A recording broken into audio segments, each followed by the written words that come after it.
En Radio Intereconomía, Sin palos en las ruedas, dirigido por Javier Font.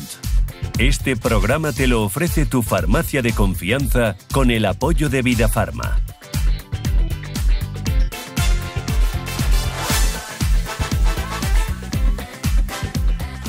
Muy buenos días, ¿qué tal? Pues echamos a volar. Vamos a ir en este avión maravilloso a un espacio magnífico de inclusión donde hablamos como todas las semanas de temas muy importantes, de temas sociales, de temas trascendentales para las propias personas con discapacidad y para la sociedad en general, porque quién no tiene al lado a alguien que necesita de alguna ayuda o de eliminación de barreras o de transporte, por ejemplo.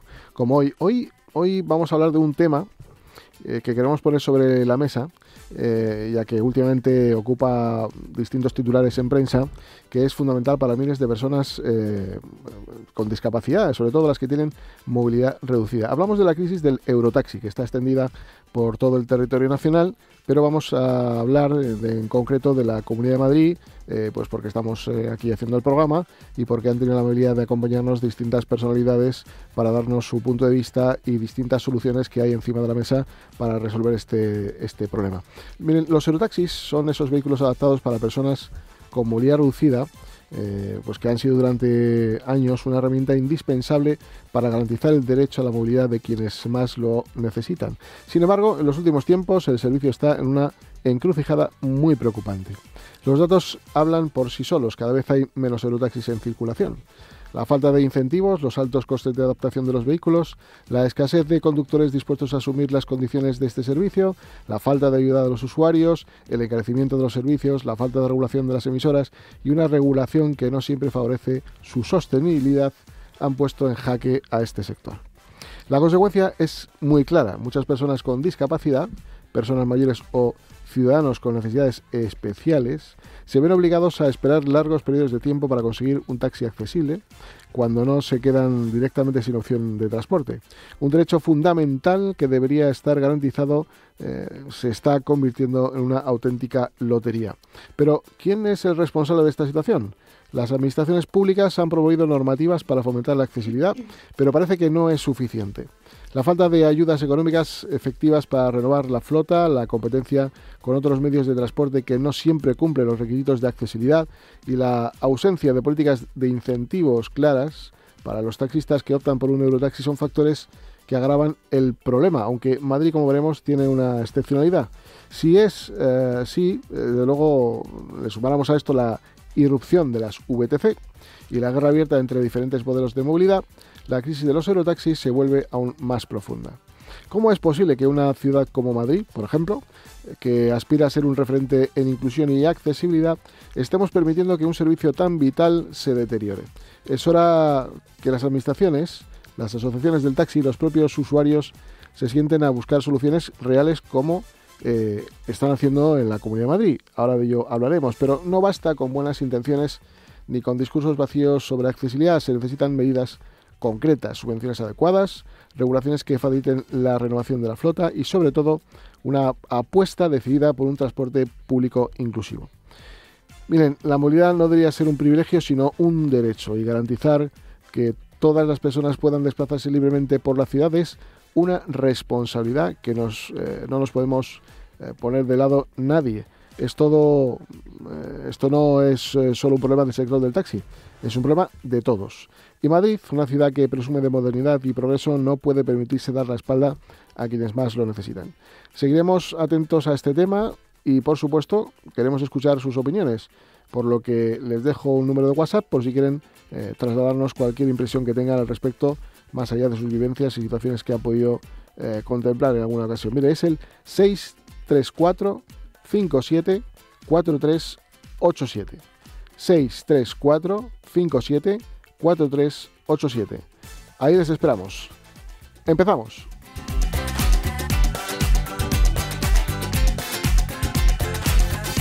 En Radio Intereconomía, Sin palos en las ruedas, dirigido por Javier Font.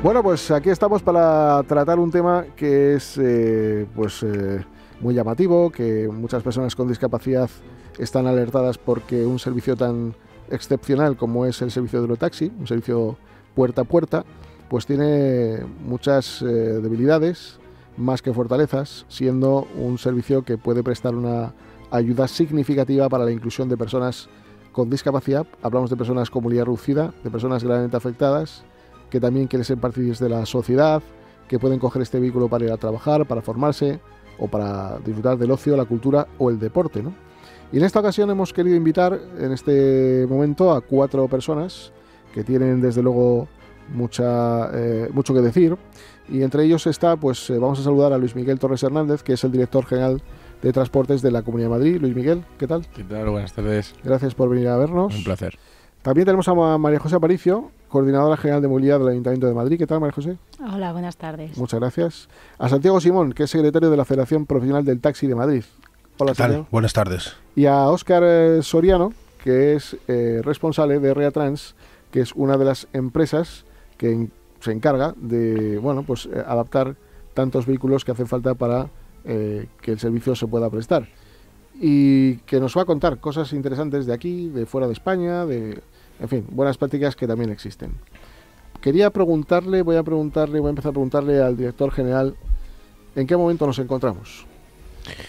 Bueno, pues yo creo que estamos en un momento que, a pesar de los problemas que existen, Javier, y que yo creo que tú los has mencionado de una manera acertada en tu introducción, creo que podemos decir por primera vez en mucho tiempo que no solo hemos sido capaces de poner a todos los actores de acuerdo, sino que además hemos sido capaces, y llevamos tiempo trabajando en torno a una mesa que creo que ha tenido unos resultados muy positivos, porque más allá de que podamos tener algunas conclusiones finales que puedan tener matices diferentes, todos estamos de acuerdo en las soluciones a seguir, ¿no?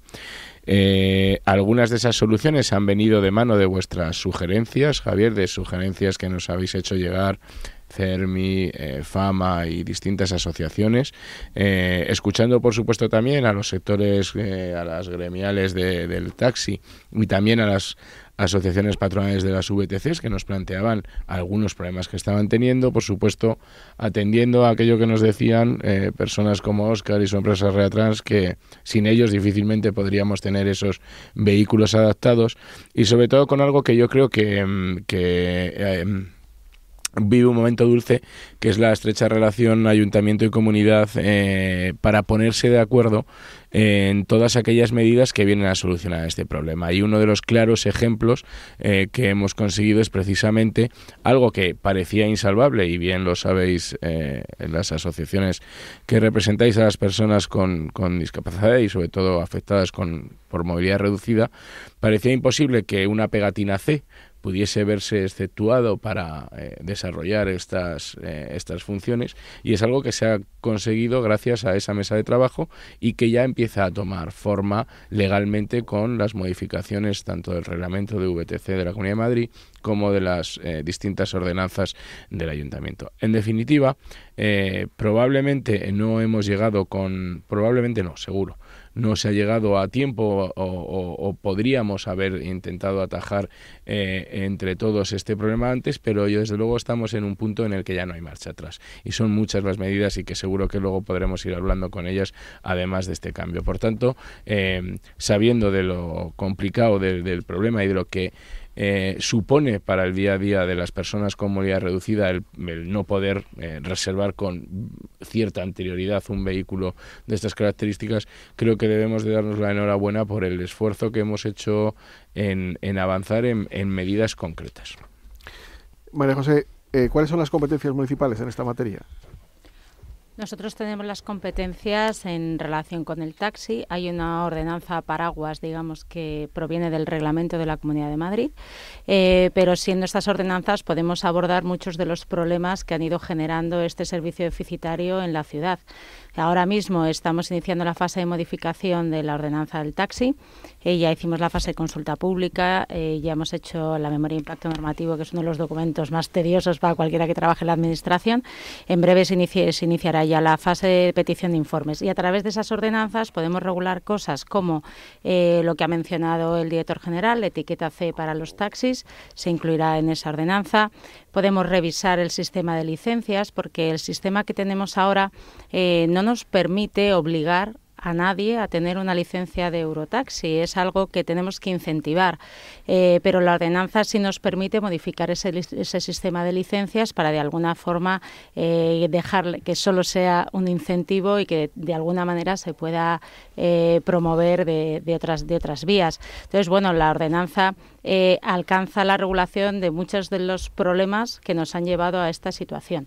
Hay otros que no, que evidentemente requieren del reglamento de la Comunidad de Madrid, pero como ha comentado el director general, ahora mismo estabas trabajando de forma muy estrecha en el seno de una mesa que se creó específicamente para abordar este problema, con lo cual, al ir ambas administraciones de la mano, aquello que necesitan nuestras ordenanzas y un impulso normativo autonómico lo estamos teniendo. Coordinadora, luego le preguntaré al director general, pero por parte del Ayuntamiento, ¿qué ayudas se van a poner en marcha para incentivar el aumento de los Eurotaxis? Por parte del Ayuntamiento tenemos varias líneas abiertas. Bueno, la ayuda directa a la adquisición de Eurotaxis, que llevamos años con ella y que en los 2 últimos años esas ayudas han sido priorizando el Eurotaxi sobre otros taxis. De hecho, en las de este año prácticamente toda la cuantía ha ido a Eurotaxis. Se ofrecían 20.000 euros por vehículo nuevo y 10.000 por vehículo usado. Eso por un lado. Por otro lado, como decía, se va a autorizar la etiqueta C. Una de las peticiones del sector era esta modificación de etiqueta, porque aunque en un primer momento, cuando se estableció la obligación de la ECO y la cero, los fabricantes de vehículos nos decían y aseguraban que iba a haber modelos suficientes, la realidad nos ha puesto sobre la mesa el problema de que no hay modelos que cumplan los requisitos que requiere el taxi, tanto en cuanto a economía, posibilidad de adaptación, a capacidad, etcétera. Con lo cual hemos escuchado al sector y vamos a cambiar esa etiqueta C. Y luego queremos regular en la ordenanza unas nuevas licencias que sean exclusivamente de Eurotaxi. Eso no quiere decir que se saquen inmediatamente, pero sí tenemos que tener la herramienta para hacerlo, porque, como decía, a día de hoy la licencia es voluntario. El que la solicita elige el Eurotaxi o elige el taxi ordinario. Entonces queremos establecer una licencia específica de Eurotaxi, que el Ayuntamiento tenga la capacidad de sacarla cuando sea necesario para alcanzar ese deseado 5% de licencias de Eurotaxi. Hay otras, pues queremos establecer que el servicio no sea prioritario, sino obligatorio, pero allí ya, y en todo lo que se refiere a las radioemisoras, que es algo que también es complejo, porque nosotros no podemos controlar de ninguna manera si ese servicio se está prestando. Aunque llegásemos a tener el 5% de Eurotaxis, nos faltan herramientas para controlar que el servicio se preste de una forma real. Ahí ya con nuestras competencias municipales apenas llegamos. ¿Y por parte de la Comunidad de Madrid? Bueno, pues en cuanto a ayudas directas, ya sabéis que en los presupuestos que se aprobaron recientemente en la Comunidad de Madrid van una línea de ayuda directa de 600.000 euros. A una línea que habíamos planteado que iba directamente un poco a uno de los problemas principales, ¿no? Es decir, ya sabíamos que había ayudas por parte del Ayuntamiento a la compra o transformación, pero también sabíamos que eso de alguna manera no nos garantizaba que luego se efectuaban efectivamente los servicios a personas con movilidad reducida, ¿no? Por tanto, estas ayudas van a ir directamente a la realización de esos vehículos, ¿no? Y serán ayudas, además, que las recibirá el titular de la licencia o autorización y no la persona con movilidad reducida, por una sencilla razón, para que no sean incompatibles con otras ayudas que pudieran estar recibiendo desde otras consejerías o direcciones de la propia Comunidad de Madrid, ¿no? Entonces, por un lado, la parte de ayudas directas, esas son las que serían, que ya estamos esbozando lo que sería una base que, por supuesto, queremos trabajar tanto con las asociaciones del sector como con las asociaciones de personas con discapacidad, pero que básicamente sí que os puedo avanzar que lo que se está pensando es que sean ayudas directas a aquellos titulares que realicen un mínimo de viajes a personas con movilidad reducida, ¿no? Y que eso entendemos que viene a compensar eso que hemos hablado tanto de ese mayor consumo del vehículo, mayor gasto de mantenimiento, mayor tiempo en emplear, en realizar estos servicios y además también puedo avanzar que hay otra cuestión que para nosotros será importantísimo, y es que se hagan siempre, tanto en VTC como en taxi, mediante la modalidad de precio cerrado, ¿no? No puede ser que un servicio determinado como el que nos ocupa tenga que ser más caro. Entendemos que genere más coste, pero ese coste entendemos que no lo debe de asumir el usuario y que por tanto pues en eso es en lo que estamos trabajando. Y luego hay otras modificaciones normativas que al final es por donde las administraciones podemos hacer algo, vía presupuesto y vía normativa. La vía normativa quedó clara con la modificación, con la creación del reglamento VTC, donde obligamos no solamente al 5% global, sino que aquellas empresas que tuviesen 10 o más licencias tenían que llegar al 10%, o dicho de otra manera, una de cada 10 autorizaciones tenía que ser con un vehículo que fuese adaptado, ¿no? Para asegurarnos de este cumplimiento, que ya tenemos el dato formal del número de licencias, de autorizaciones que tiene que ser, tendrían que ser 576 nuevos vehículos VTC los adaptados. Vamos a iniciar una campaña de inspección que esta misma semana hemos comunicado a todas las empresas titulares, que vamos a iniciar esta campaña para comprobar que efectivamente se cumplen los requisitos que fijaba el reglamento. Todo esto que acabamos de ir suena fenomenal, pero ¿qué plazos tenemos para verlo realidad? Ayuntamiento, comunidad, los dos. Nosotros la modificación normativa que ha estado, que esta misma semana ha salido expuesta, pensamos que en un plazo máximo de 3 meses debería de estar. Es una modificación muy sencilla, que lo que viene a incluir en el reglamento de los VTC, en este caso, que es la parte que competencialmente nos corresponde a la Comunidad de Madrid, en su artículo 4.2, donde establece alguna de las excepciones que había respecto a esas pegatinas Eco 0, incluye y añade, lógicamente, la de aquellos vehículos que vayan a ser para la prestación del vehículo como servicio adaptado, ¿no? ¿Y el ayuntamiento? Manejamos unas fechas parecidas. Nuestra reforma es un poco más compleja porque incluye más cosas, pero la iniciamos con anterioridad. Esa fase de consulta pública ya la hicimos, recibimos muchas aportaciones que ya hemos analizado y esperamos que la fase de información pública ya con texto la publiquemos como en 3 semanas, un mes, con lo cual en el mes de junio, mayo, junio también esperamos tenerla aprobada. ¿Qué sucede? Que en todas estas fases todo dependerá del volumen de aportaciones que recibamos de la ciudadanía. Es verdad que como en la fase inicial ya se recibieron muchas, además nosotros fuimos muy proactivos en pedir a asociaciones, a federaciones, a todos los interesados que ya lo aportasen, prácticamente todos los temas ya se han aportado y con lo cual ya los tenemos analizados. Pero bueno, nuestra idea es lo mismo, que antes de verano esté aprobada la ordenanza. En el año 2014 el Ayuntamiento de Madrid aprueba una nueva ordenanza reguladora del taxi en el que, al no aportar ayudas económicas para la compra del vehículo ni su adaptación, pues lo que se decide es incluir un régimen especial de descanso y de publicidad. Y eso propicia que haya un aumento muy significativo de eurotaxis sin poner un euro encima de la mesa. Pero resulta que en el año 23 o 24, si mal no recuerdo, el delegado Borja Caravante aplica una normativa que es muy similar para la conversión de taxi convencional a taxi eléctrico. El 21 es. O el 21. Pero, claro, esto ha propiciado que muchos eurotaxistas se pasen al coche eléctrico. ¿No cree que ha sido eso un poco un fallo que no sé muy bien cómo se podría corregir para que no propiciara esto? Yo, como has comentado al inicio, que has hecho un resumen extraordinario de la situación en la que nos encontramos, son muchos los factores que nos han llevado a esta situación. No existe un factor único, porque tuvimos otras ocasiones en el año 2015, que fue justo después de la ordenanza, teníamos casi menos menos eurotaxis que ahora y los servicios se prestaban, con lo cual ha habido muchos fallos en los que, no hemos sido capaces de rectificar a tiempo.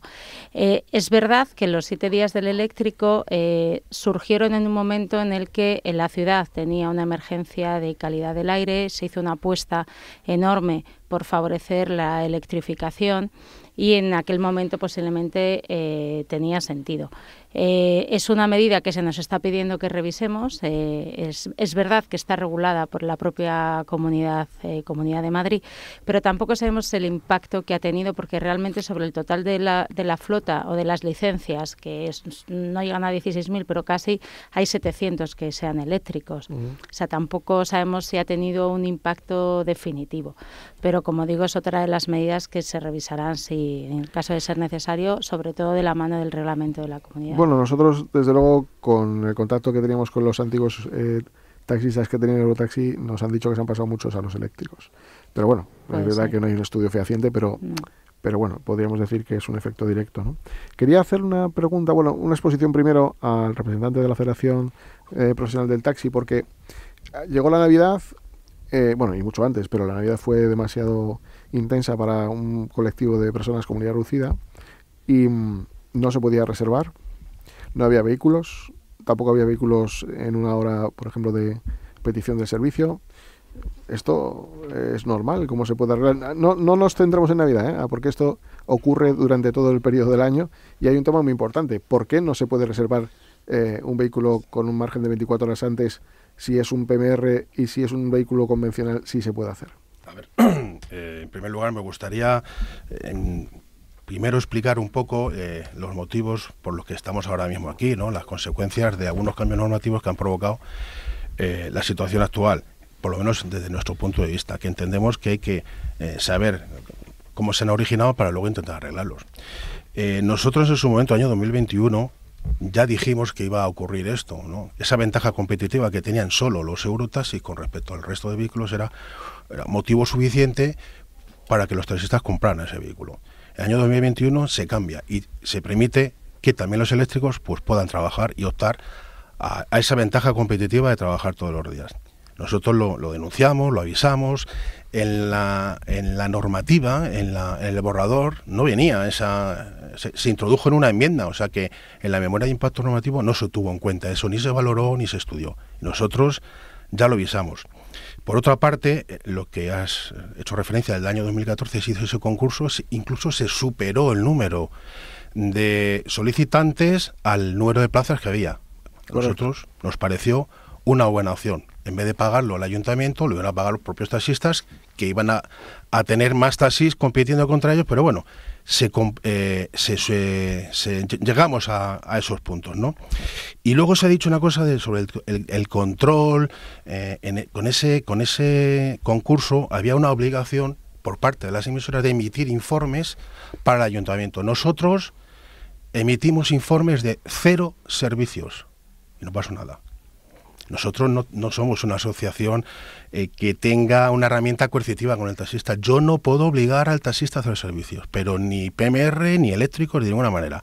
Yo simplemente facilito el contacto una persona con otra. Si yo tuviera una herramienta para esa persona que me solicita un servicio y lo devuelve, le pudiera sancionar, podríamos solucionar el problema que nos has planteado de ¿qué pasa si yo no puedo reservar y yo no puedo enviar un coche porque no lo tengo o porque no quiere hacerlo? Entonces, aquí hay que solucionar dos partes, que es la cuantitativa y la cualitativa.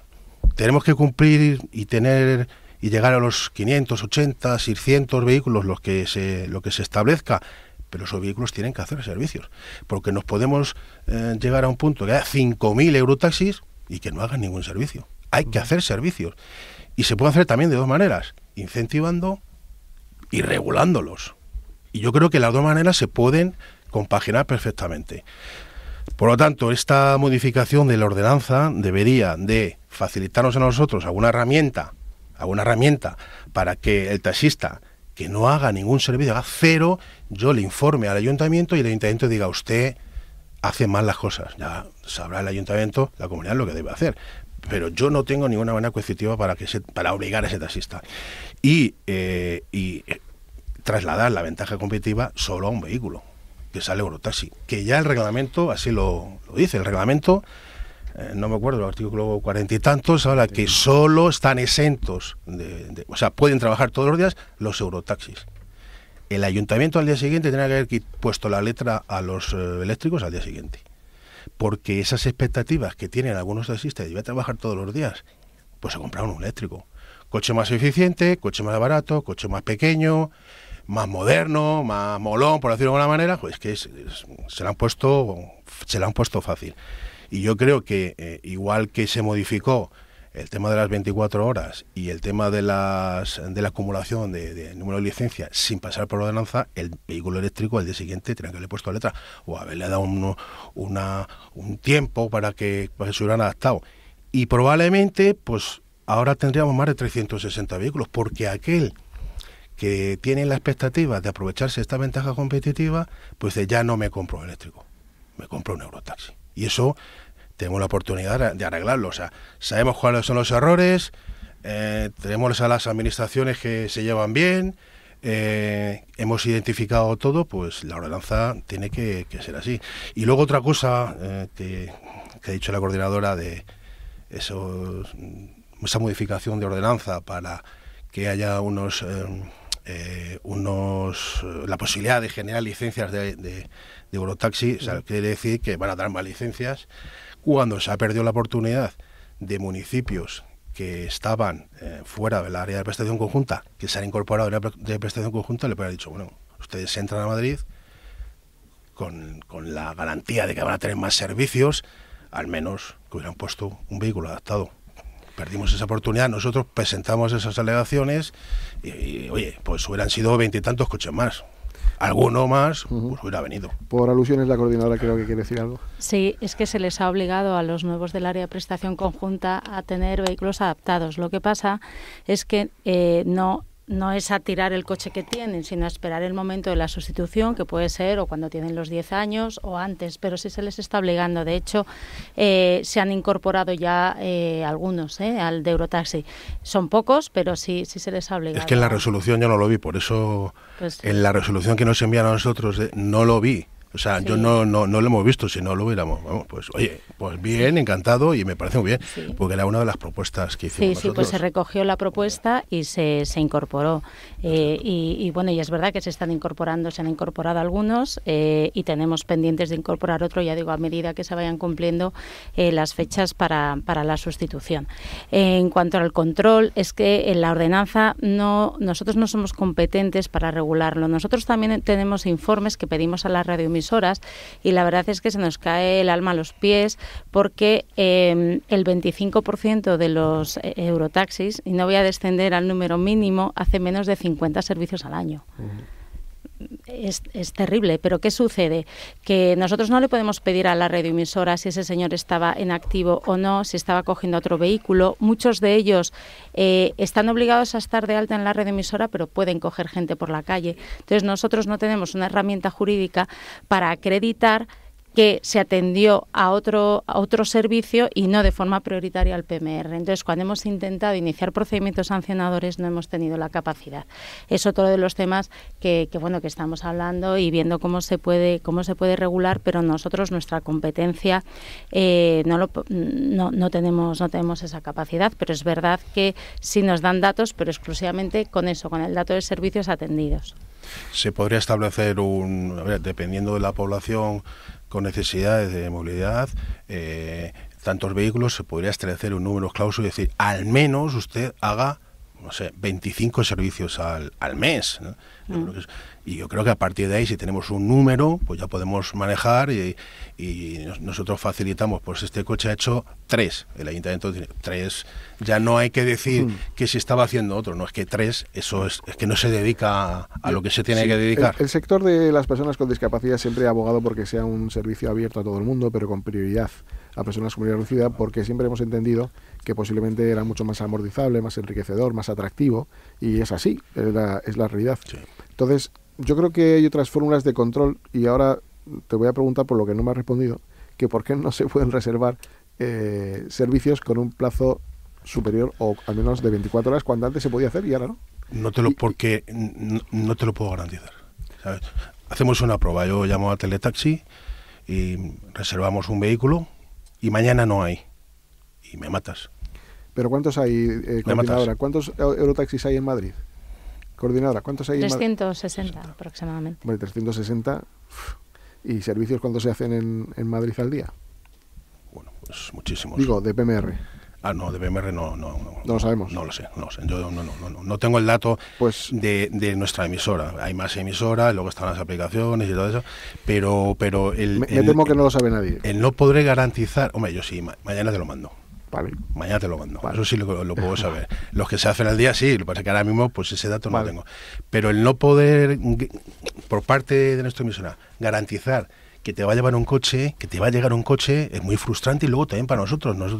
Nuestras operadoras llevan muchísimos años y se rompen la cabeza para llamar a uno, pero incluso llaman a teléfonos particulares que tienen, oye, mira si te puedes acercar, y algunos se acercan, pero claro, trabajar de esa manera porque tienes pocos y los que tienes pues no van porque están muy lejos, porque se lo envías y lo devuelven, no puedo garantizar, y si no puedo garantizar es muy frustrante enviar algo. Director general, viendo este panorama, nosotros mandamos una carta al consejero pidiéndole, porque está en el tejado de la Comunidad de Madrid, la regulación de las emisoras, de los servicios, porque es verdad que la cantidad es importante, pero la calidad, creo que si no igual, casi diría yo que lo mismo, en el que le decíamos pues que el Tribunal Superior de Justicia, en el año 2012, resuelve una sentencia en la que dice que respecto de la obligación de facilitar datos por parte de las emisoras, la parte afirma que la exigencia de datos de los servicios por parte de la Administración Municipal madrileña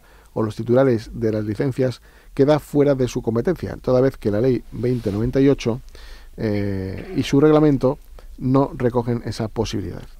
Y ya termina diciendo, el tribunal, sin embargo, entiende que la relación jurídica que une a los titulares de la licencia del Ayuntamiento de Madrid es de sujeción especial y ello permite la regulación mediante ordenanza de las obligaciones de estos. Pero con las radioemisoras no existe dicho vínculo, por lo que se le precisa una norma de rango más elevado para imponer dicho tipo de obligaciones. Es decir, están apuntando a la Comunidad de Madrid. ¿En qué momento estamos? Porque el consejero no nos ha contestado.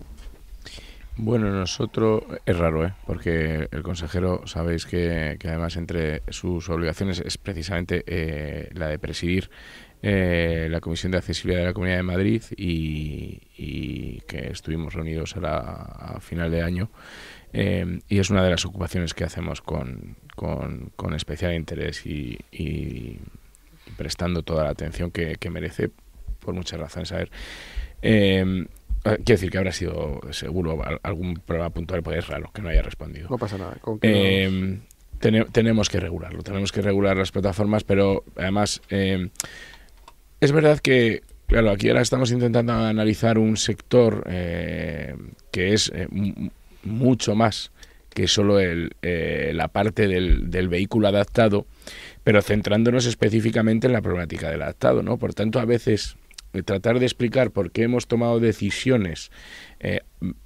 sobre todo un sector desde la perspectiva del adaptado queda, ¿no? Decir, oye, ¿por qué se primó el eléctrico? Bueno, porque oye, según la OMS, en España morían 30.000 personas al año relacionadas con la contaminación. Si eso es bueno, es cómo se hizo. Claro, ahí te voy, ¿no? Es decir, claro, desde un punto de vista global has tomado una decisión, creo, a mi juicio, acertada. El otro día ya no solo el ayuntamiento, salía el consejero de Medio Ambiente esta misma semana diciendo que tenemos la mejor calidad del aire desde que hay registros en la Comunidad de Madrid, ¿no? Por tanto, hemos acertado. Y como hemos acertado en las políticas que hemos ido llevando en eso, ya nos podemos volver a replantear alguna de esas medidas. Una de ellas es que los vehículos eléctricos, cuando hablamos de taxi, y en eso también el sector ha sido crítico, ya no van a seguir teniendo las mismas ventajas que tiene, porque el reglamento de la Comunidad de Madrid lo dice así y porque el ayuntamiento entiende que se han ido consiguiendo esas cuestiones. Alguna vez lo hemos hablado y yo pienso y estoy absolutamente convencido que si los 370 vehículos adaptados que hay en estos momentos, de verdad, de manera prioritaria, atendiesen los servicios de personas con movilidad reducida, la problemática no sería de la que estamos hablando. Pero están como están diversificados. Correcto. Hay una norma que regula las plataformas. Y tenemos que regularlo y tenemos que controlarlo. Yo creo, no sé si es de nuestra competencia, en cualquier caso seguro que es de nuestra incumbencia, segurísimo. El decreto de accesibilidad del 1400. Lo dice la sentencia, No lo decimos nosotros.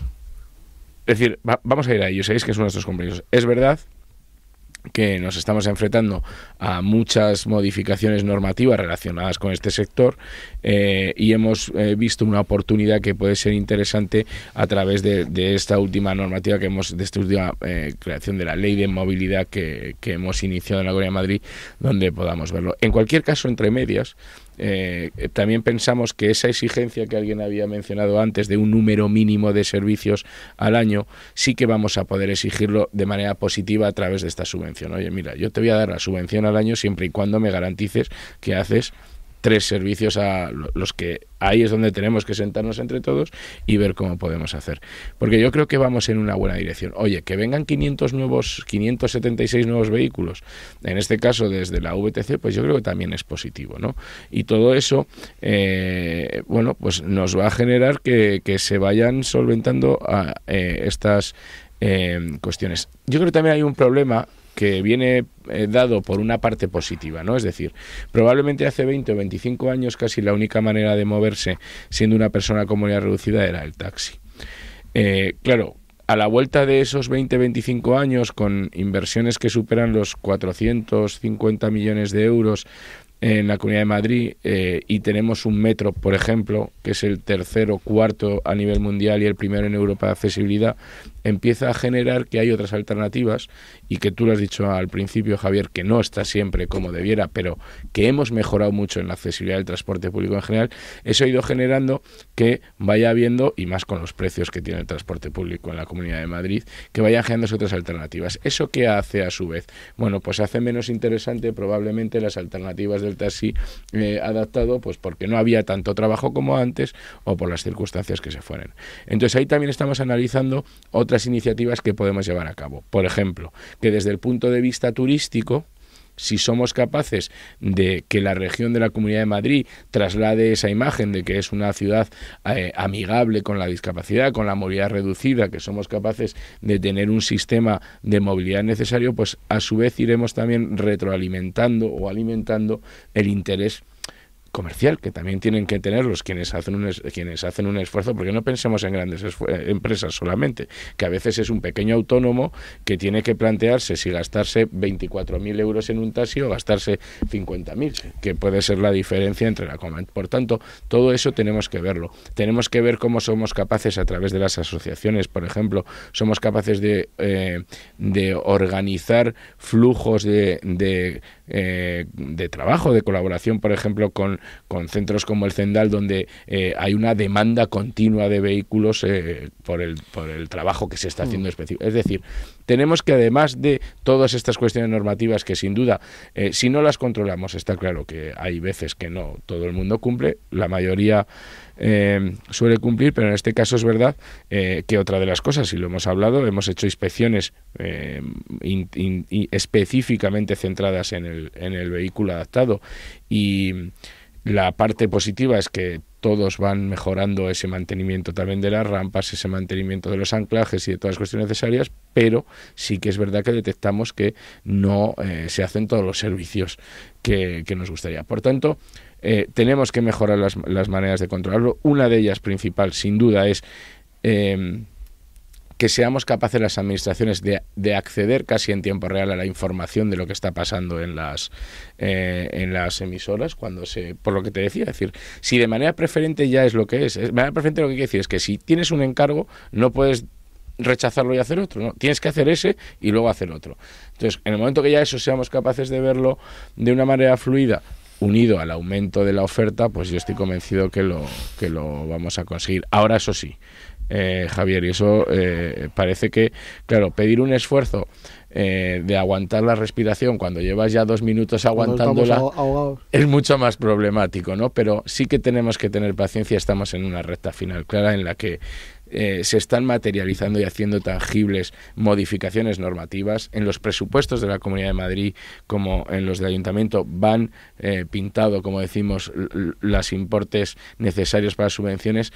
Tengamos ese último aguante, es que aunque se haya entrando en apnea casi... Pero el aguante empieza por viendo síntomas, signos. ¿Cuándo nos sentamos a empezar a hacer esto? ¿Qué fecha ponemos? Yo la modificación normativa creo que llegamos al mes de mayo, si te diría sin ¿A duda. tenerla o a empezar? No, a tenerla finalizada. La de la Comunidad de Madrid, iniciada, está ya iniciada. Para la regulación de las emisoras. No, la regulación de la emisora será mayor. Pero, entre medias, sí que lo que te decía, sí que vamos a sacar esa subvención que, digamos, lo va a regular en positivo, ¿no? Es decir, oye, tú para poder acceder a esta subvención vas a tener que hacer un número mínimo de servicios. Pero tiene alguien que recibir la información que verifique que está cumpliendo con esos requisitos. Y si no tenemos una nueva norma de ámbito autonómico que obligue a esto, lo que sí pues que es seguimos obligatorio igual. es que cualquier vehículo adaptado tiene que funcionar a través de una radioemisora. Entonces, pero siempre esa información ha sido por la buena voluntad de las emisoras, pero no porque estén obligadas a petición del ayuntamiento. Pero nosotros entendemos que precisamente el que tu socio, al final el taxista, que es el socio de la radioemisora, va a necesitar de que esa información fluya, porque gracias a que esa información fluya va a recibir una ayuda económica por su labor, ¿no? Yo creo que al final yo creo que el objetivo le vamos a conseguir el que luego estará plasmado legalmente, en este caso va a ser vía el incentivo económico, ¿no? Entonces yo creo que vamos a tener la posibilidad de tener esa información, porque sin esa información, a su vez, no va a poder recibir la ayuda el vehículo, ¿no? El titular de la licencia. Y ya por última vez, insisto, ya sé que es algo que es a lo mejor lo incómodo, pero ¿cuándo vamos a empezar a trabajar para la regulación de las emisoras?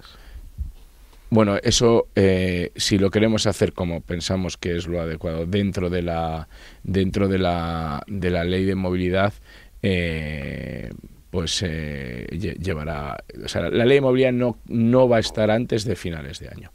Dicho esto, y está abierta ahora la consulta pública también de la ley de movilidad, reconsideremos la estrategia. A lo mejor tenemos que separarla de la ley de movilidad. Pues el sector lo agradecería, porque puede haber muchos eurotaxis, pero si no está regulado, pues la verdad que vamos a tener los mismos problemas. Vamos a dar paso ahora a a Óscar Soriano, de Reatrans. Óscar, ¿qué tal? Hola, Javier. Pues te hemos pedido que vengas para que nos cuentes un poco en qué situación estáis, cuántos vehículos estáis adaptando, y también, conocedores de otra situación de otros países, si existen buenas prácticas para la incentivación de estos vehículos, que nos lo podáis poner encima de la mesa. Muy bien, pues muchas gracias por esta invitación, Javier. Es un placer para nosotros como empresa adaptadora de vehículos estar aquí acompañando este interesante foro de debate. Lo primero que quería decir es que nosotros percibimos, después de 30 años como empresa adaptadora de vehículos, que este mensaje que nos da el director general, y lo sentimos así. Creemos que se acerca el momento de que por fin nuestra gran ciudad tenga un gran servicio también para el servicio de PMR. Somos optimistas y llevamos ya pues en torno a un año participando de algún tipo de foro y nos llega ese interés de las administraciones por profundizar, como puedo decir que nunca antes quizá lo habíamos visto con este nivel de intensidad. Dicho esto, respondiendo a tus dos preguntas, ¿cuántos eurotaxis podemos hacer en Reatrans y en la industria? Para Madrid, hablo. Para Madrid, hablamos de Madrid, sí, que somos varios carroceros. Luego aquí podemos en Madrid. hablar de otras zonas, pero como estamos... Hablamos en Madrid. Nosotros, como sabes, también motivado por todo este incremento de la demanda, por esta necesidad de que el colectivo de las personas con movilidad reducida crezca y se cumplan los derechos que están en la Constitución, hemos hecho un movimiento muy importante que tú conoces, y es que hemos desinvertido de una empresa que era hermana nuestra, con la que hemos compartido instalación durante 30 años. Desde el 1 de enero, cuando vuelvas a Reatrans, que hace ya unos meses que no vienes, verás que ya estamos solos, que ya tenemos una superficie de 20.000 metros dedicados al mundo de la adaptación, ¿vale? Estamos barajando incrementos en la capacidad de producción para dar soporte a este incremento de la demanda que es ya una realidad, pues que podremos estar doblando el volumen de la capacidad de adaptación de vehículos para pasar a estar en el entorno de los 90, 100 vehículos al mes en algún punto del verano. Actualmente ya estamos... ¿Pero para toda España? para toda España. No, yo hablo de Madrid. Hablas de Madrid, yo soy de Getafe y... ¿Pero de Madrid cuántos están pedidos? Pues de Madrid tenemos, pues ahora mismo tenemos en torno a 40 unidades pedidas. ¿Para renovar o para nuevos? Para renovar y para nuevos. No te puedo decir cuántos son de renovar y de nuevos. Lo que te quería decir, que pensaba que me estabas preguntando, perdón, ¿por qué capacidad tenemos? La capacidad la hemos doblado respecto de la que teníamos hace 2 años. Ahora podemos hacer, como te digo, entre 90 y 100 vehículos al mes. Que tú sabes que son muchos coches, porque hay muchos coches por renovar. Estamos hablando, me gustaría recordar a las personas que nos escuchan que es un producto, el del vehículo PMR adaptado, un producto que se ha estandarizado mucho, que es muy sencillo de uso, que es muy cómodo, que podemos decir que es hasta estético. Tú recuerdas las rampas de antes que impedían la visibilidad, ahora tenemos las rampas camoteables. Lo conoce de sobra. Sí. Por eso digo, ¿sabes? Y de seguridad, que gracias a las nuevas directrices reglamentarias, pues se incorpora el reposacabezas, el respaldo, ¿sabes? Que era incomprensible hasta hace 2 años que una persona en silla de ruedas fuera... ¿Quién iría sin un reposacabezas en un coche hoy en día, no? Bueno, pues eso se ha conseguido, joder, son muchos avances. Nosotros hemos incrementado el servicio postventa para dar servicio al colectivo del taxi, principalmente casi a las 24 horas. Ahora tenemos 4 personas que dan soporte al colectivo para que los coches no paren. Sabemos que es un servicio de primera necesidad. Y bueno, pues por último, quizá todo esto en un entorno muy complejo, el del sector del automóvil, que sabéis que con las normativas europeas y el tema de las emisiones la oferta se ha reducido mucho. No tuvimos suerte en Madrid con la ordenanza que impedía que pudiéramos tener los C, y hemos perdido en estos 3 años muchos Eurotaxis. Reatrans tendría capacidad entonces para asumir la demanda que hay en Madrid. Javier, sí, pero si el director general Luis Miguel nos dice que ha censado 576 nuevas VTCs adaptadas, divide 576 entre 90 al mes, no hacemos nada para el resto de España y en 3 meses y medio tenemos las 576 adaptadas. ¿Y cómo van las VTCs, director general?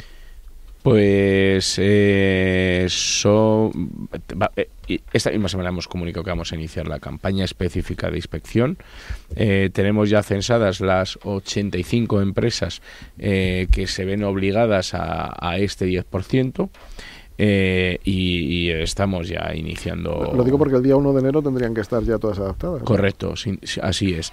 Tendrían que estar todas adaptadas, tendrían que cumplir que sus conductores no estén inscritos en el registro de delitos sexuales y todas estas obligaciones que estamos controlando en los distintos procedimientos, pero sobre el que hemos diseñado específicamente una campaña de inspección es sobre precisamente el de los adaptados, ¿no? Y ahí es donde os decía, oye, tenemos que ser considerados en el sentido de tienen la posibilidad de hacer van a tener que hacer una inversión importante, algunas empresas, y lo mencionábamos antes de empezar, llegan casi a 200 vehículos, con una modificación normativa que está en tramitación, ¿no? Y por tanto tenemos que pensar que efectivamente el 1 de mayo ya tienen que estar obligatorio, pero que del 1 de enero, que es cuando decía la normativa estatal y que nosotros así reflejamos también en el reglamento del VTC, están obligados, pues que como tarde en mayo deben de estar ya funcionando esas 576. Se me olvidaba un detalle del coste, que ahora también los taxistas pueden estar en Cabify, de hecho están, y ahí surge un incremento del servicio bastante considerable.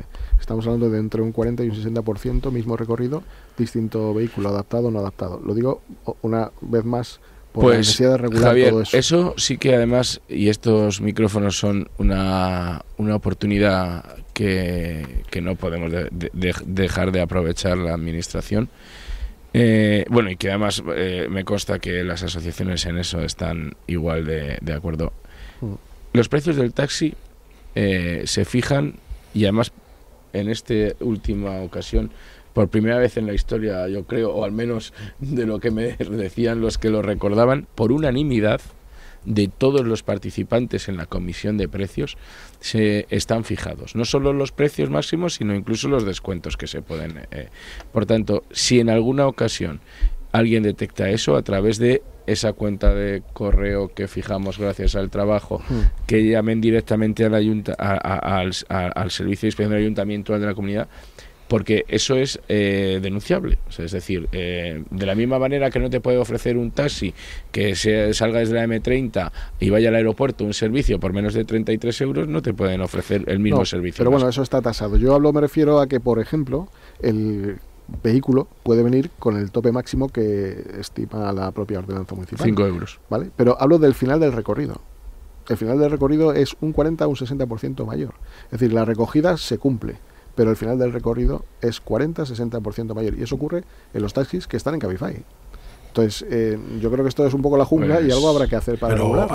Ahí me gustaría explicar el porqué, cuál es el motivo, ¿no? El cálculo no es que el taxímetro esté trucado, ¿no? Es que la aplicación calcula para Cabify, claro, lo que quiere. Claro, y el beneficio de Cabify. Eso claro, es. Sí, es la plataforma la que, bueno, pues... Correcto.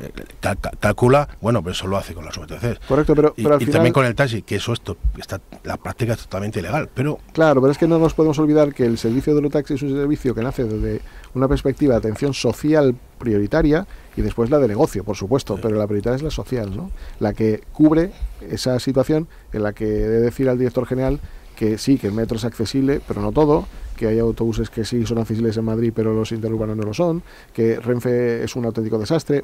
Quiero decir que el servicio de transporte, además, Eurotaxi, es el mejor servicio de transporte puerta a puerta y que está destinado a personas que no pueden ni podrán utilizar ni el metro ni otros medios de transporte porque su discapacidad no se lo permite.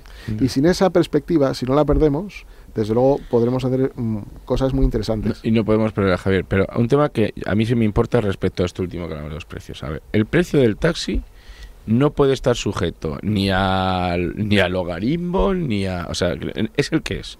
Y por tanto, y eso sí que, pero un llevamiento de todo, vamos, Javier, que te lo digan a ti y tú me lo dices, me mandas un WhatsApp y me lo dices. Te voy a mandar una captura de pantalla de Cabify y haremos, porque hay una cuestión que es importante respecto. Las VTCs tienen que registrarlos en el registro, en estos momentos nacional. Durante este año tendremos también, porque es otra de las obligaciones que nos da el reglamento, un registro autonómico donde tendremos esos viajes. Y por tanto, incluso a posteriori, podemos ir a decir, oiga, usted, este viaje vamos a inspeccionar y a revisar qué ha pasado con el precio, ¿no? Entonces, y si se están dando esas situaciones, pues obviamente las perseguiremos. Te lo decía antes, fíjate, sin que hubiese salido esto a la palestra. Cuando hablábamos de las ayudas, tendrá que ser siempre bajo la condición indispensable del precio cerrado. ¿Por qué? Porque no puede ser un... Hombre, dentro de la regulación que se haga, a lo mejor hay que limitar también esas alteraciones, estés en una emisora o estés en Cabify. Quiero decir, que es que al final, claro, Cabify pone sus condiciones. Si usted quiere estar aquí, yo tengo que tener un beneficio. Pero es que Cabify hace las veces de emisora cuando hablamos de taxi. Quiero decir, no es otra figura, porque no puede tener otra figura. O sea, y esta discusión la hemos tenido con ellos y con las plataformas. Les hemos hecho ver que ni siquiera para bajar los precios. Es decir, si tú al usuario que coge un taxi a través de una de estas plataformas, por no hacer publicidad de ninguna, desde dentro de la M30 al aeropuerto, que tienes que cobrarle 30 euros. Cuestión distinta es que luego a mí me quieres hacer un bono de fidelización de lo que sea, pero al usuario hay que cobrarle por ley los 33 euros, no le puedes cobrar otro importe. Y si no se está haciendo, desde luego, y eso sí que es incumbencia y competencia nuestra, y entraremos con las inspecciones que sean necesarias, por supuesto. Bueno, quiero ir terminando, sobre todo con la parte más positiva, por eso le miro a Óscar, aunque desde luego quiero agradecer a todos vosotros el trabajo que hacéis, que lo sé que lo trabajáis, pero la parte más positiva en cuanto a que conoces más cómo se están aplicando medidas en otros países, me contabas hace ya tiempo en Alemania, en Francia, ¿no?, para incentivar todo esto, ¿no? Sí, Javier, hablábamos antes hace unos meses, ¿no?, del caso de París, que fue el año pasado muy sonado en el mundo nuestro, de las adaptaciones motivadas por las Paralimpiadas del mes de septiembre. Pues allí fue una decisión salomónica que a unos gustó más que a otros, pero lo que nos cuenta nuestro colega, el adaptador de allí de París, es que el ayuntamiento sacó por decreto 900 licencias de PMR nuevas y en 6 meses pues estaban los coches circulando y bueno, París ha pasado a ser casi como Londres con los London Taxi, ¿no? Que son todos adaptados. Y no había prácticamente, ¿o no había muy pocas, como pasa en la mayoría de las capitales, ¿no? Esa fue una con un paquete muy fuerte de ayudas, pero muy controvertido, porque de repente sacar 900 licencias de PMR, pues miro aquí al compañero de la federación y pues podemos imaginarnos lo que eso puede significar, ¿no? Por supuesto que para el colectivo de las personas con movilidad reducida fue una gran noticia, porque París se ha quedado como una ciudad que yo estaba hace 2 meses y realmente se ven los 900 y pico coches que salieron de 6 meses para acá. Y luego te hablaba cuando hicimos con toda nuestra energía y joder, por eso quería lanzar ese mensaje tan positivo al inicio de mi pequeña intervención, porque las administraciones públicas, y aquí representan María José y Luis Miguel, han cogido de primera mano, después de aquella reunión que tuvimos en abril, el tema de la etiqueta C, que eso es en toda Europa. Llevamos varios ejemplos, aquella reunión, acordaros, de Berlín, de Múnich, de Italia. Y bueno, es verdad que las cosas de Palacio van despacio, pero es una realidad que realmente eso, pues no solo los 3.000 euros que se tiran a la basura con la dualización, que ya se pierde la garantía y que es otro mes y medio sin trabajar, ¿sabes? Es que se abre mucho el abanico. Se abre mucho el abanico a otros modelos que hasta ahora eran imposibles, ¿no? Entonces, yo estoy de acuerdo con que el colectivo llega muy afectado, porque a nosotros nos llegan todos los días situaciones realmente muy difíciles y nos da mucha pena, pero viendo el vaso medio lleno es que de aquí a 6 meses puede ser un escenario totalmente diferente. Me tendré que poner tus gafas, la verdad, yo voy a estar un poco miope, ¿qué voy a hacer? Bueno, el cambio de la ordenanza con las licencias que vamos a regular, no vamos a sacar 900 licencias de golpe, pero no somos París, ni tenemos Paralimpiadas, pero nos va a dar la posibilidad de sacar licencias específicas de Eurotaxi. Llevamos mucho tiempo sin sacar licencias, pero si ahora las sacásemos, no podríamos obligar a nadie a ser Eurotaxi. Y sin embargo, esta reforma pues nos va a permitir ir modulando el sistema y que ir sacando las licencias que se vayan considerando necesarias. Aumento de Eurotaxis, aumento de VTC, buena regulación de la emisora, creo que sería la clave, las 3 patas para que al final esto funcionara. Bueno, me tengo que ir despidiendo porque llevamos 1 hora de programa, es mucho monográfico. ¿Se puede arreglar esto rápido? Sí, se puede arreglar. Esperemos que sí. Pero se hace un poco de caso. Enhorabuena a la Federación Madrileña del Taxi, estamos alineados con este pensamiento que tenéis también vosotros. Muchas gracias. Y bueno, directora, coordinadora y director, gracias por vuestro trabajo. Pero atrevámonos a poner fechas a estas cosas para ponerle solución. Volvemos al programa contigo, Javier, para cuando esté hecho, que va a ser... ¿Septiembre? ¿Poco septiembre? ¿Te invito a septiembre ya? Sí. ¿Septiembre? Segurísimo. Pues dicho queda. Septiembre. Así que hasta septiembre. Venga, hasta ahora. Gracias a todos. Gracias. Gracias. Hasta pronto.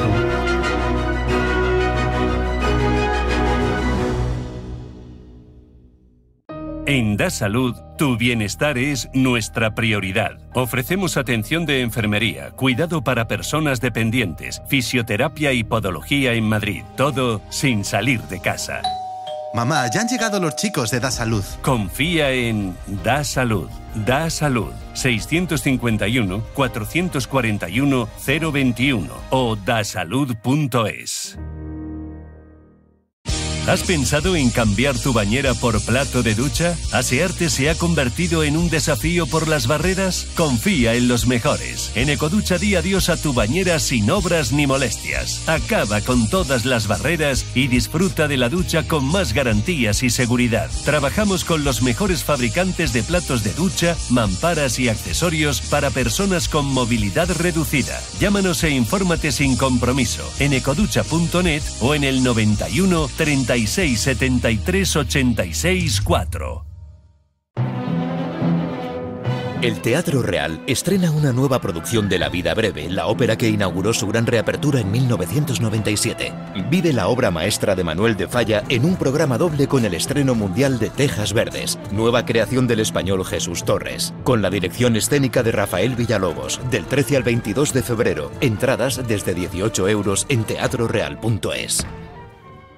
La tradición y la innovación se dan la mano en El Séptimo Toro. El mundo del toro comentado por los mejores especialistas. El análisis de la actualidad desde una perspectiva diferente. Todos los domingos a las 11 de la noche se lidia en Intereconomía El Séptimo Toro con Carmelo López y Gonzalo Bienvenida.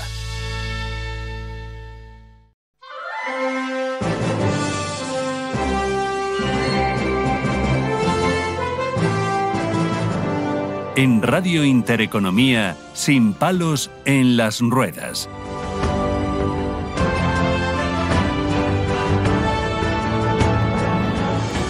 Bueno, pues vamos con nuestro segundo tema, que es uno de los más actuales también que existen en estos momentos, porque si ustedes recuerdan, durante la pandemia, pues surgió el boom de la digitalización. El señor Bill Gates fue más conocido que nunca. Todo el mundo tenía un ordenador, una tableta. Ya por entonces, anteriormente, un poquito antes, se hablaba de las tabletas en los colegios, que iban a estar todos digitalizados, el papel iba a desaparecer. Pues resulta que ahora hemos pasado de la superdigitalización a la desconexión digital. Es algo, pues bueno, que solamente yo creo que se da en este país, porque en otros tienen a lo mejor un poquito más de coherencia. Pero bueno, dicho esto, vamos a hablar de la adicción a las pantallas. A las pantallas, bueno, vamos a hablar de menores, pero yo creo que esto es un tema que afecta a menores y a mayores. Y para eso tenemos a Ignacio Cibeira, que es miembro del Servicio de Psiquiatría del Hospital General Universitario de Marañón, donde trabaja en Centro de Atención a las Adicciones Comportamentales, aparte de otras muchas cosas más. Y por eso le hemos invitado para que nos cuente. Muy buenas, Ignacio. ¿Qué tal? ¿Qué tal? Buenas tardes. Encantado. Gracias por venir a vernos. Decía antes que hemos pasado de la superdigitalización a la desconexión digital. No sabemos bien por qué esto. A ver, la verdad que ojalá que se pudiera hablar más de la desconexión. La desconexión realmente sería más el tratamiento. Lo que estamos viendo ahora mismo al revés es una dependencia de la digitalización, ¿no? En prácticamente todos los ámbitos. Como bien ha explicado, al final,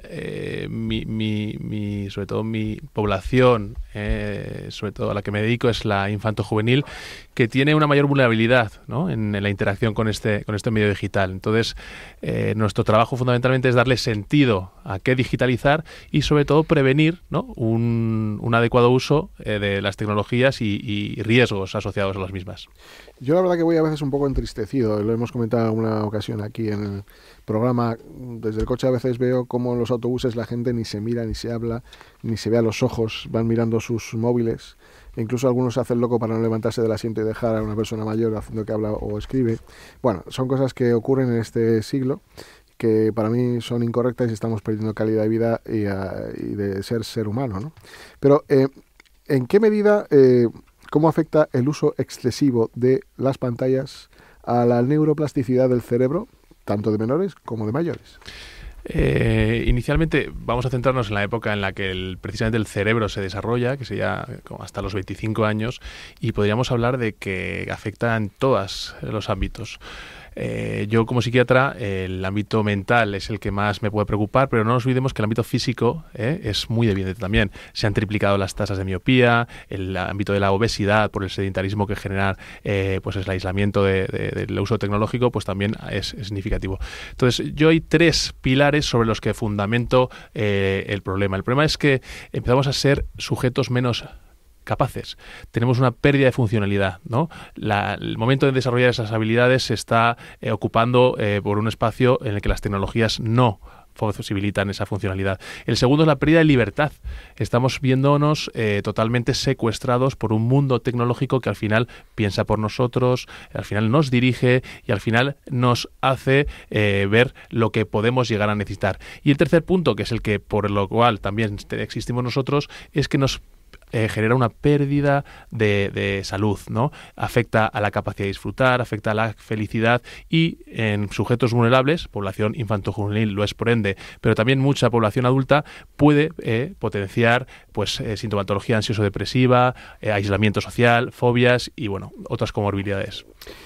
La dopamina es un neurotransmisor clave en el cerebro que influye pues en muchas funciones importantes como es la motivación, el placer, el aprendizaje y el control pues de movimiento, de las emociones. ¿En qué medida se realiza un impacto brutal al respecto de la producción de dopamina en el ser humano.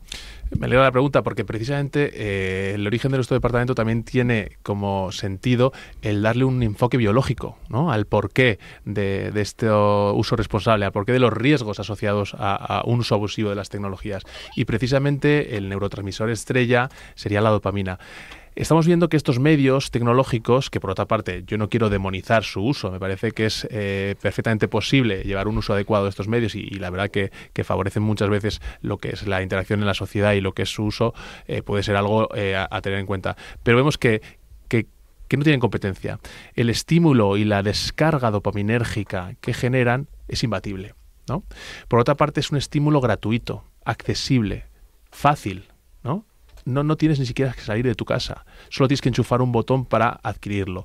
Va en contra del necesario proceso, el necesario algoritmo de aprender mediante el esfuerzo. Y el esfuerzo siempre te lleva al éxito. Hemos cambiado también esa relación entre lo que es la felicidad pura, que es el bienestar, que es la capacidad de disfrutar, que es el ganarte las cosas, por lo que es el placer. Por tanto, estamos abocados al malestar, a la frustración y al rechazo de todo lo que suponga un esfuerzo. Moraleja, esta vida acabará no mereciendo la pena cuando dependamos de nosotros mismos, que es cuando empecemos a ser adultos, ¿no? Entonces, la intervención en edades tempranas es clave, pero estamos viendo que el riesgo en los adultos jóvenes, esto es más de 18 años, entre los 18 y los 25 años, es absoluto. Por lo tanto, es importante intervenir. Hablemos de la melatonina ahora, que es, vamos a la parte del sueño, que es una hormona producida principalmente por la glándula pineal en respuesta a la oscuridad. Por eso cuando nos da la luz entiendo que no es nada positivo cuando queremos dormir. Y su función principal es regular el ciclo sueño-vigilia, ayudando a nuestro cuerpo a saber cuándo es hora de dormir y de despertar. Pero las pantallas también están propiciando un daño importante a esto. O sea, no se podría sacar una conclusión tan exhaustiva, ¿no?, en torno a si entiendo bien, la interacción entre esa luz de las pantallas y lo que es la tan conocida luz del sol. Vivimos en un país en el que tenemos la suerte de poder disfrutar de un ambiente soleado. Lo que estamos viendo es que los biorritmos están cambiando, que las tecnologías están afectando a esa normalidad de horarios. Estamos viendo que la gente sacrifica el tiempo libre, el tiempo de disfrutar de un día soleado o simplemente de salir de casa por un uso tecnológico. La anestesia que producen hace que en la temporalidad quede totalmente obstruida, ¿no? Entonces, vemos que también, por ejemplo, en la infancia, chavales que duermen menos de 8 horas, su desarrollo se ve afectado. Pero vemos también adultos en los que son incapaces de desconectar y el sueño se ve totalmente afectado. Por tanto, el ritmo en su vida es algo a tener en cuenta. Queda claro por eso la recomendación de apaguen las pantallas 2 horas antes de irse a dormir. ¿Quizás? Absolutamente. 2 horas antes porque es cuando el cuerpo se va habituando a la oscuridad. ¿O? Absolutamente. Pero así como todo el mundo entiende que el hacer un excesivo deporte de forma previa a dormir genera una tensión corporal, la tensión mental de una sobreestimulación tecnológica también es significativa.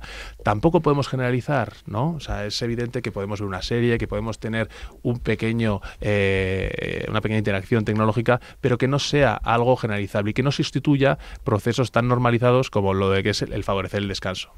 Hemos dicho que afecta al cerebro, a la salud mental, también afecta a la vista, también afecta a cuestiones físicas, también afecta a la memoria y al aprendizaje, ¿no? Y en este sentido, ¿cómo afectan las pantallas a la memoria a largo plazo y a corto plazo?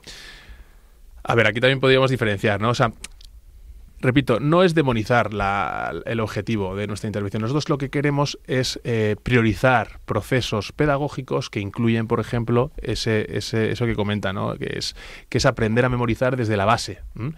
Las tecnologías realmente, debido a esa facilidad a la hora de adquirir ciertos estímulos, sustituyen el famoso esfuerzo para adquirir una buena capacidad de memoria, una buena atención sostenida que se llama, ¿no? También vemos que la velocidad de procesamiento, esto es el tiempo que tardamos en concentrarnos, se ve sustituido por ese estímulo. Por tanto, cuando realmente se nos exija concentrarnos sin ese estímulo tan potente que lo justifique, esto es con un interés que venga de nosotros, va a ser muy complicado, ¿no?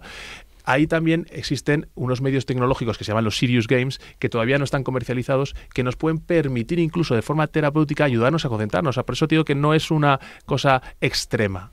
La clave yo creo que aquí es dominar lo prioritario. Una persona que no sabe leer, que no sabe expresarse, que no domina la escritura, no tiene por qué digitalizar esos procesos. Las aplicaciones que ahora mismo están muy en auge, que tienen la gamificación dentro del proceso de aprendizaje son un problema para chavales que no saben controlar lo que es esos refuerzos aleatorios, ¿no? Y sobre todo, hay cosas muy importantes, prioritarias, como la creatividad, la iniciativa, el pararse a pensar. Y eso, sin tecnología, es posible. Con tecnología es mucho más complicado. A mí me decían siempre que subrayar y leer en papel era mucho mejor, por lo menos para aprender a escribir, las faltas de ortografía. Hay estudios que dicen que una persona joven no aguanta más de un minuto leyendo un artículo y que los adultos no aguantan más de 3. Pues yo creo que esto es un retroceso impresionante. ¿Papel o digital? Papel, siempre papel. Sobre todo, vemos que todo el mundo entiende que correr sin saber andar no es posible. Correr sin saber andar es caer, es tropezar, es fracasar, ¿no? Entonces, por eso trabajemos más que hablar de extremos en profundizar en lo que va de antes y después, ¿no?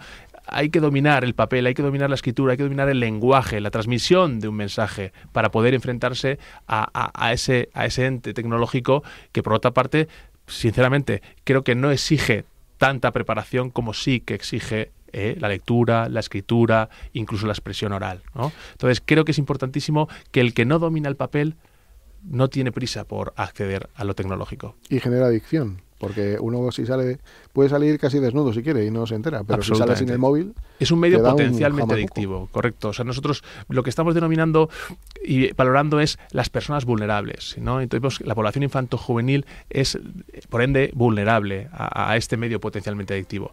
Y repito, no es cuestión de demonizar la tecnología, sino realmente de capacitar a la persona para un uso adecuado de la misma. Ignacio, ¿alguna recomendación para despedir así, digamos? Pues mire, yo recomendaría, sobre todo a los padres que nos estén escuchando, sobre todo a las personas, a los docentes que nos estén escuchando, que prioricen, ¿no? Y que dentro de lo que es el aprendizaje ellos tengan muy en cuenta lo que realmente va primero.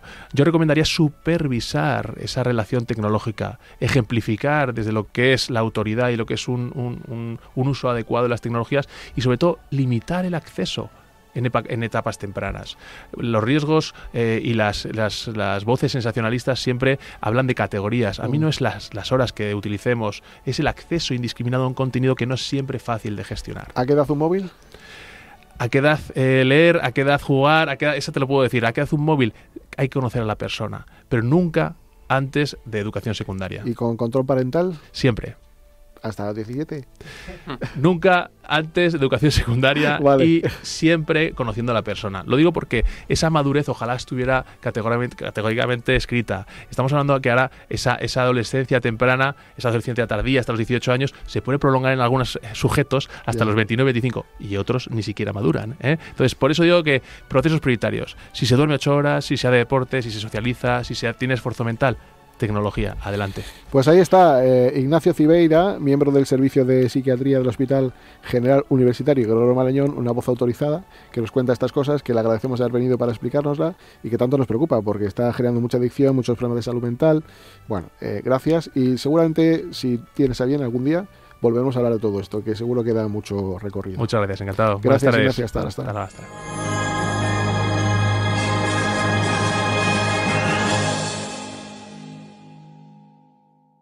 Si una persona sale de un punto A por un camino difícil y otra sale de un punto B por un camino más cómodo, ¿se encontrarán?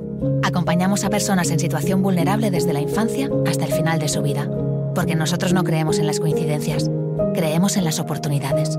Fundación La Caixa. Solo es progreso si progresamos todos. Escucha cada jueves de 1 a 2 de la tarde en Radio Intereconomía Negocios de Carne y Hueso, el programa para emprendedores, startups y pymes líder en habla hispana, con Mariló Sánchez Fuentes.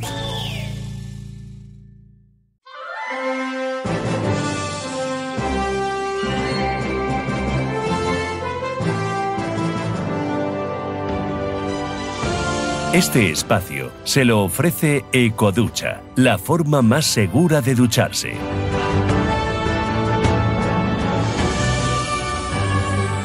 Bueno, pues ahora desde luego vamos a estar con una invitada especial para nosotros. Yo la conozco, creo que ella a mí también. Se llama Miriam Fernández, es cantante, actriz y conferenciante española, que nos cuenta muchas cosas agradables, además desde un punto de vista muy divertido. Bueno, ella también nació en el año, no lo voy a decir, ¿para qué? Pero era muy joven, y fue diagnosticada con una parálisis cerebral, ¿no? Y a partir de ahí, ¿qué? Pues a partir de ahí empezó un camino muy bonito. Lo primero, gracias por invitarme. Estoy encantada de estar aquí y reencontrarnos. Los médicos dijeron que yo no iba a poder caminar nunca, no iba a poder llevar una vida normal. Les dijeron también que si acaso con 15 años me arrastraría por el suelo utilizando los codos, y fui dada en adopción a una familia estupenda, la familia Fernández, por eso me apellido hoy Miriam Fernández, y gracias a que mi familia no se rindió y no hizo mucho caso a ese médico que daba un diagnóstico tan negativo, pues pude dar mi primer paso a los 4 años. Y empezó, bueno, fue el primero de muchos, de muchísimo aprendizaje, de muchísima fisioterapia y de aprender a ser feliz, de alguna manera, ¿no? Miriam, a los 12 años, se proclamó campeona de España de natación. Sí, esa fue una época donde yo empecé a descubrir qué sentido tenía mi discapacidad, porque después de haber sufrido bullying en el cole, hubo un momento que yo me di cuenta que plantearse el por qué me había tocado a mí una discapacidad no estaba sirviendo de mucho. Entonces empecé a cuestionarme el para qué, ¿no?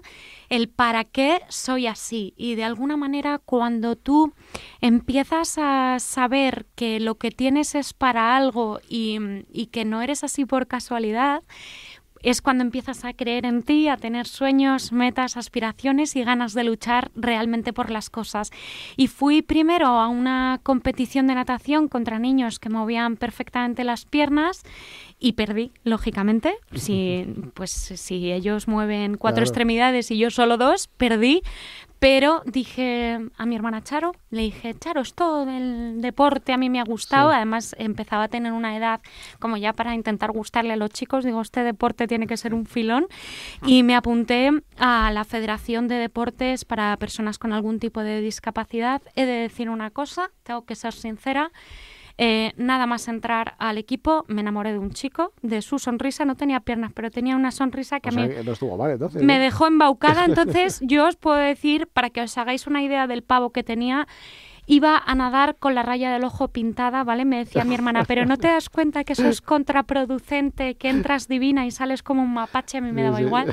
Entonces yo, gracias a intentar conquistar a Pablo, que es como se llamaba, en esa primera carrera que me dijeron o haces un buen tiempo o no entras al equipo, dije lo tengo que dar todo y quedé campeona de España por primera vez en las 2 pruebas que hice, y a mí no me importaban las medallas, yo solo pensaba en como Pablo no me pida el teléfono después de esto, yo no sé qué voy a hacer. ¿Y te lo pidió? Bueno, la historia con Pablo... no me puedes dejar esa intriga. La historia con Pablo, al final... resulta que dejo la natación a los 18 años porque me dan la oportunidad de grabar mi primer disco, que la música siempre ha sido mi pasión, y cuando dejo la natación me dice, ahora nos podemos tomar un café, y digo, ya no, porque él sabía que a mí me gustaba, ¿sabes? Entonces le dije, ya no, que ahora tengo novio, se te ha pasado. Oye, después, que seguramente muchas de las personas que nos oyen te van a recordar por lo que acabo de decir, o lo que voy a decir mejor dicho, que es que ganaste el programa de televisión Tú sí que vales. Sí. Y eso te permitió lanzar tu primer disco, Bailando bajo la lluvia. Uh-huh. Y luego no solo te conformaste con eso, sino que también fuiste al programa La Voz, que ahí generaste un buen impacto, ¿no? Pues la verdad que fue muy bonito. Tú sí que vales medio como el inicio para poder empezar a dedicarme al mundo artístico de la manera que yo quería. Tengo que decir una cosa, solo un apunte, ¿vale? En esa misma edición estaba Rosalía.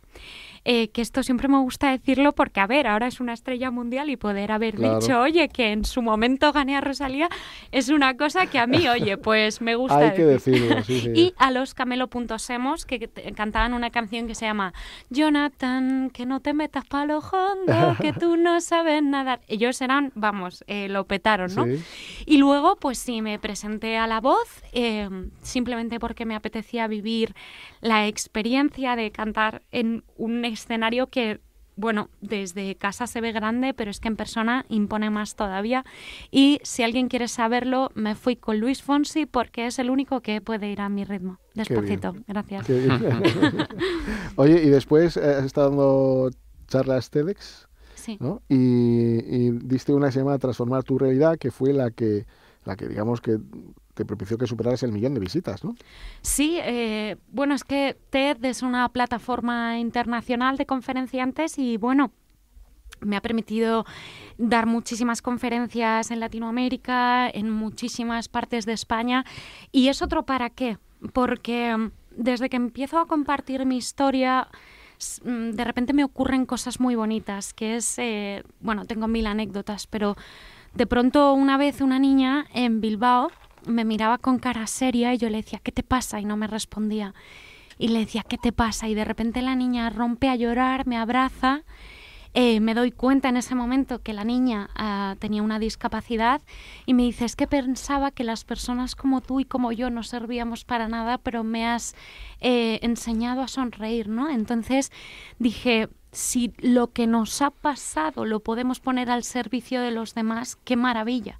Ahí descubres que en realidad todo lo que tenemos, y esto no solo por la discapacidad, sino en general, cuando lo ponemos al servicio de los demás, lo podemos convertir en una herramienta magnífica para hacer la vida más bonita al resto de personas. Bueno, pues ahora estás con un libro que se llama Los cometas de Miriam. Sí, ese libro salió hace ya un tiempo. Pude compartir mi historia, pude ser un poquito más concreta con algunas anécdotas, porque normalmente las conferencias duran pues lo que duran y no te da tiempo a compartir cosas como que, por ejemplo, tuve un fisioterapeuta que me empujaba, me volvía a empujar y al final fue así como yo aprendí que es muy importante aprender a caer, colocar el cuerpo, la mente y el corazón, pero también saber levantar por uno mismo, ¿no? Por eso la sobreprotección familiar no es muy recomendable, ¿verdad? No es nada recomendable y además yo le diría a los médicos, y esto lo digo porque como ya lo he mencionado es por experiencia, en mi caso el diagnóstico fue muy negativo. Gracias a Dios mis padres no hicieron caso y dijeron, bueno, pues antes de rendirnos vamos a salir al terreno de juego a jugar, ¿no? Y ya veremos qué ocurre, porque es verdad que la parálisis cerebral tiene un abanico muy amplio de lo que puede suceder, dependiendo del tiempo que hayas estado sin oxígeno. Pero yo le diría a los padres que no se rindan ante un diagnóstico negativo, porque la atención temprana es fundamental para que un niño pueda salir mejor adelante. Entonces, si mis padres hubieran hecho caso en ese momento a un médico completamente negativo, pues yo a lo mejor no estaría aquí. Y también por tu forma de ser, ¿no? Por tu aptitud, porque claro, si te dejas arrastrar por esa corriente, seguirías a lo mejor, pues no sé, pero aquí con nosotros posiblemente no, ¿no? Bueno, pues es que también soy muy cabezota. Y bueno, creo que soy muy feliz. Mira, a mí me preguntan si yo cambiaría mi parálisis cerebral, mi andador, que yo lo llamo Fórmula 1, mi descapotable. Si me dicen si lo cambiaría y yo les digo sinceramente que no. ¿Por qué? Porque cuando tienes una situación que te llega, que tienes que aprender a gestionar, eso te invita a ponerte las pilas con el resto de cosas, te invita a aprender a aceptarte desde un punto mucho más profundo, aprender a ver que las barreras, si tú tienes la visión correcta y la creatividad suficiente, puedes convertirlas en oportunidades. Yo, por ejemplo, mi andador, todo el mundo puede ver que es a lo mejor una limitación, pero para mí es uno de mis mejores compañeros de fiestas. Claro. Tengo hasta portacubatas, que es donde la gente pone la muleta en el andador, yo pongo el cubata y me sirve pues para poner los abrigos encima del asiento y muchísimas cosas, ¿no? Entonces yo invito a todo el mundo a que si algo le está preocupando, sepan que primero tiene un sentido, un para qué, y segundo, que al final las cosas más difíciles de la vida son las mejores maestras. Miriam, Las cometas de Miriam está en Amazon, en la Casa del Libro y en más sitios que podamos decir. Y tu, digamos, red de Instagram es... @MiriamFernández90. Bueno, pues dicho queda, compren el libro, es muy recomendable. Miriam es una persona espectacular, luchadora, que de verdad que lo único que hace es aportar alegría y felicidad. Así que gracias por estar aquí con nosotros. Muchas y nos seguiremos viendo. Sí, eso espero. Quiero volver. Sí, hombre, claro que sí. Ahí estás. Perdón que interrumpa, Javier, acabamos de recibir un mensaje por línea interna de Pablo, el entrenador de natación de Miriam, que dice que ahora está dispuesto él a pintarse la raya del ojo por ella si hace falta. ¿Ah, sí? Bueno, yo estoy casada, ahora ya. Vale. Ahora ya se lo voy comunicando, ¿vale? Ignacio, siento, Pablo. te quiero. Pobrecillo, calabaza. Se lo estaba creyendo al principio. Bueno, venimos enseguida. Este espacio se lo ha ofrecido Ecoducha, la forma más segura de ducharse.